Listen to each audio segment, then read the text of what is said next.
Okay, welcome. We're going to talk about briefly today is Fantasy Grounds as an interface for playing D&D online. Okay, Fantasy Grounds, you can use it for free. There's a little caveats that everybody can be free, but then the DM has to have an ultimate account, or everybody can have a standard account. But you can't have a situation where everybody has a free account. Okay, so without getting into too much of all that carry on, you can see join game. This lets you join a game that the DM is hosting.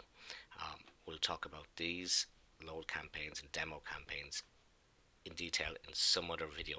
For the moment now, I just want to focus on managed characters. Other important things is check for updates. If sometimes you cannot join a DM's game if there's too many updates waiting, and this will be a sort of a reddy brown color, so it doesn't stand out that much. So you might want to check on that. And then obviously we have settings and starts and licenses. So let's go into managed characters. And we get up this interface here, and you can see that is 4th edition. This is 5th edition. You can select themes here.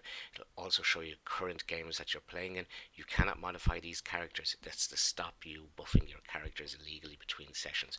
You can do it, but you need to do it on the server with the DM's permission. Okay, so for leveling up in that, so let's have a look at D&D. There's 5th edition here.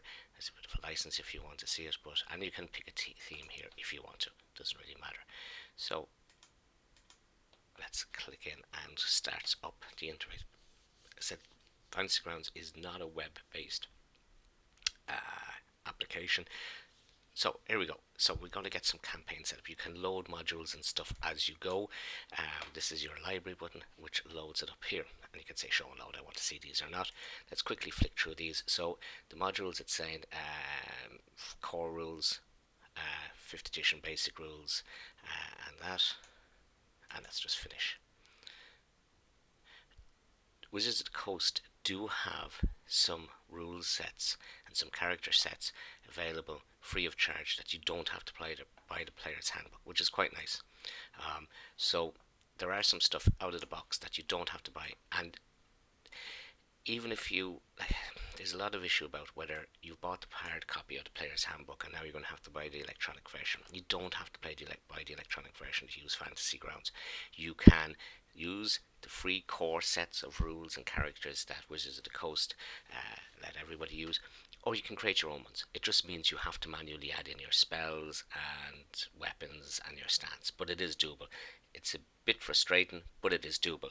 And if you have the player's hand guide, the hard copy one, you can always copy them over. When I say copy, as in retype them in, or you can go off and buy the book. So you can see here, I don't have it bought. So you've basic rules, basic players, and bestiary, and the standard rule data and sets. This interface here, which is, if you accidentally close it down and go, oh, where did I get that back? That's the library here. So that brings this up. This shows the 4 different viewpoints that you may need.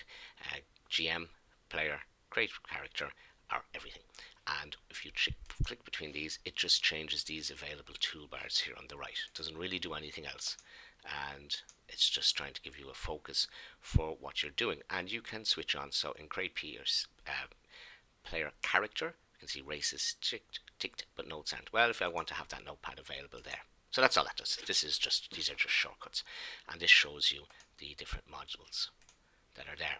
And you can go into them here, and you can bring up more equipment. And you can see this here. However, you don't need to do it from here, because hidden items here will bring up that little submenu.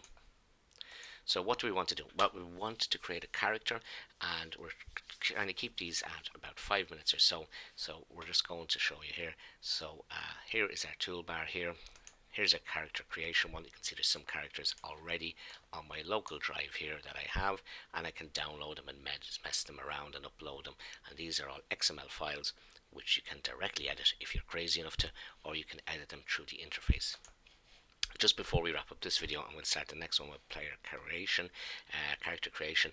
You can see there's a dice tray here, and you can roll your d20s, or any of your other dice for that matter, in here, and they will fade away, and it'll show you the value there.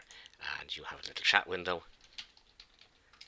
What is nice about the chat window, and we'll see when we have created characters, you can select a language you can speak. So if you're an elf, you can click Elfish, and type in your message here, and it comes up as Elvish writing, and only those other characters who have the same language as you will see it in English or whatever your native language is. Just quite handy, because if the DM says an elf bursts into the clearing and says something in Elvish, he or she can type it into the chat, and only the characters who can speak Elvish will get the translation. So that's nice. And then they have a bit of confusion of having to tell the other players what they've done, and you can see there's rolls and points and whatever. Though I don't really use these, to be honest. Okay, so we're just going to stop it there, and on the next video we're going to do character creation. Thank you very much.